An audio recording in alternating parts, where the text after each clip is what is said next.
You think teaching earlier helps your child get ahead, but you might be training their brain to avoid learning without even realizing it. In this video, you'll see what your child's brain actually learns in those small moments. Imagine sitting next to your child with an alphabet book. After just a few seconds, they start to look away. You repeat the same letter, a little slower this time. You can feel them losing interest, but you keep going because you don't want them to fall behind. The moment feels small, but the brain is learning something much bigger than just a letter. It's not about what you're teaching. It's about how learning feels inside their brain. And once you see that, you can't unsee it. You think you're helping them learn faster, but something else is being learned first. Think about those small moments. You repeat the alphabet while your child looks away. You correct them the second they get it wrong, or you speed up your voice when they start to hesitate. Right then, the brain begins to link learning with tension and evaluation. Instead of exploring, the child starts scanning for your approval just to feel safe. Is there a thought in your head saying, "They should be able to do this by now"? Learning then becomes something to just get through, not to engage with. Curiosity weakens before it even has a chance to form. Too early. You're not teaching content first, you're teaching pressure, and the brain simply doesn't process information when something else is in the way. You're asking for answers, but your child's brain is busy checking for safety. Notice how they look at your face before answering, or how they pause the moment your tone shifts slightly. The brain must scan for security before it can process any information. Stress signals quickly interrupt connection and shut down learning pathways. A child in alert mode cannot build deep understanding. They focus entirely on avoiding mistakes instead of exploring new ideas. Wrong priority. No safety, no learning.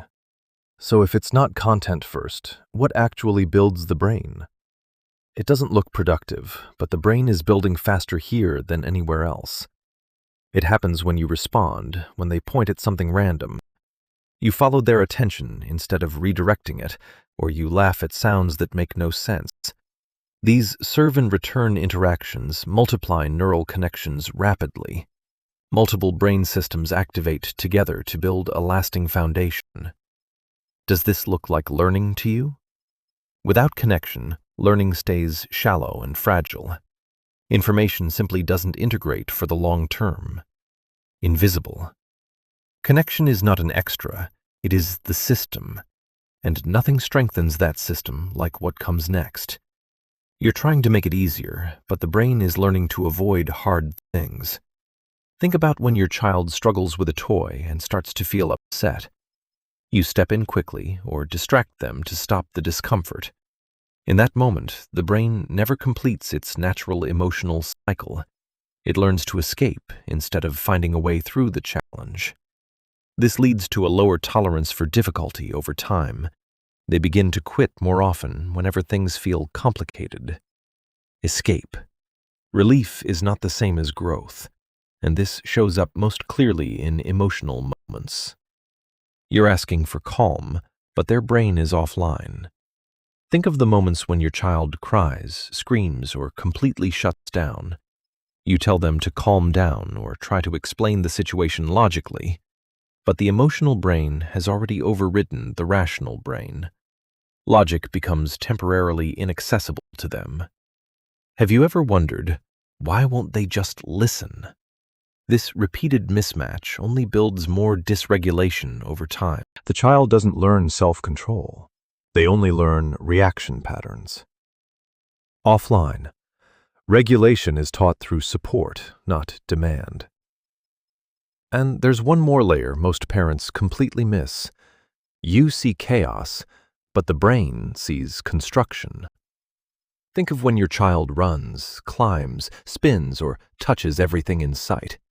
You ask them to sit still and focus, but movement is what actually organizes neural pathways for attention and regulation. Sensory input is how the brain integrates and processes the world around it. Too little movement leads to weaker focus and coordination later in life. Many behavior challenges often start right here: construction. Stillness doesn't build the brain, experience does. So before you ask what they should learn next, it's not about teaching earlier, it's about what your child's brain is actually learning while you teach. Some parents focus on getting the answer right. Others focus on how the brain learns to handle the moment. Remember, the lesson is never just the lesson. Watch one moment today. When your child struggles, what are you really teaching? If this shifted how you see things, stay with me for more. They won't remember the letter. They'll remember how it felt to learn.